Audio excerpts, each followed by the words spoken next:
наш обзор и нашу распаковку. Ну, начнем с хлеба. Хлеб всему голова. Кстати, я не ездила, забыла сказать. Моя подруга все, что мне нужно, купила, прислала, и двоюродный брат мне привез все. Здесь хлеб и булочки.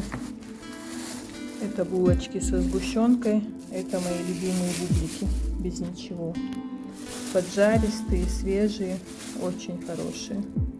Когда надоедают булочки, я делаю из них сухарики. Это черный хлеб для мамы. Теперь у нас на неделю вперед есть запас хлеба. Это белый хлеб в форме булочек. Тоже все свежее. Очень приятно румис. Это молочные продукты. Армуарсду, сыворотка. На ней можно готовить лепешки. Можно делать эпплш или хингалш. Их я делать не умею. Терпения не хватает. А это свежее молоко. Сегодня было очень холодно, просто ветер сильный на улице. И 11, по-моему, градусов. Надеюсь, молоко не прокисло. Если вдруг прокисло, будет вкусная простокваша домашняя. Сейчас одну бутылку прокипячу для мамы, остальное в морозилку. И все бывает как свежее потом. И это домашняя сметана. Очень вкусная, очень свежая. Это тоже делает моя подруга Румиса. Румис дал сахар, шадыга, дерезхил. Творог у нас в морозилке был соленый для чайбокши. Так как я люблю сырнички, я заказала еще не соленый творог. Сырники получаются раз на раз. Но люблю, когда их мама готовит, когда хорошо себя чувствую. Посмотрите, как масло сметана.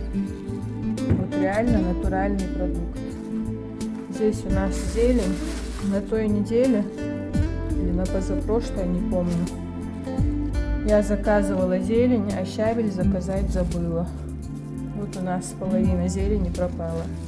Ну, у нас курочки есть, их накормлю. А сейчас я вспомнила про щавель. Румиса купила и щавель, и укроп. Буду делать зеленый борщ. Зеленый борщ я тоже делаю чуть-чуть по-своему, но с мясом люблю, с фрикадельками. Когда просто как бы на воде, я не люблю. И именно зеленый борщ люблю с фрикадельками.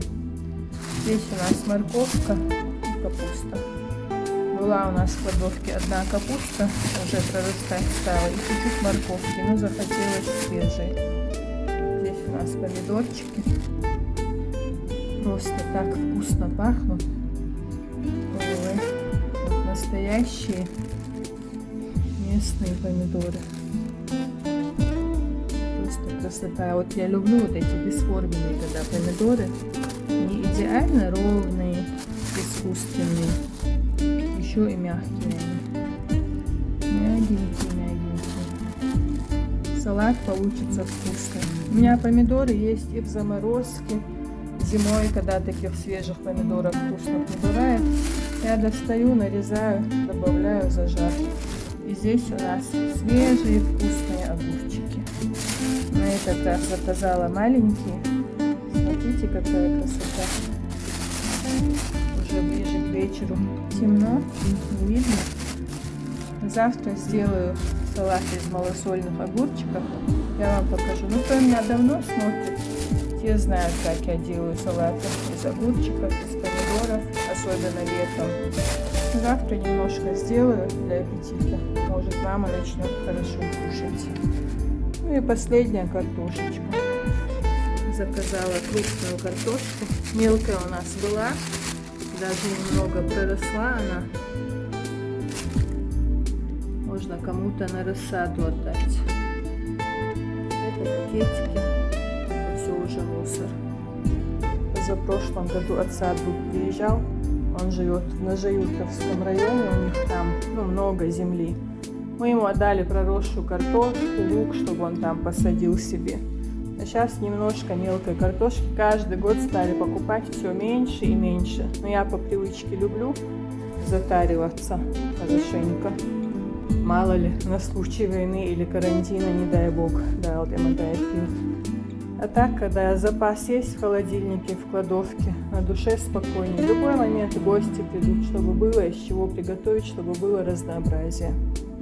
Мама, конечно, ругается. У нас капуста была, у нас картошка была. Зачем ты опять купила? Воды, а в морозилке чай улучшая. Но соленый творог и не соленый, есть же разница. Думаю, что сырники получатся вкусные и свежие.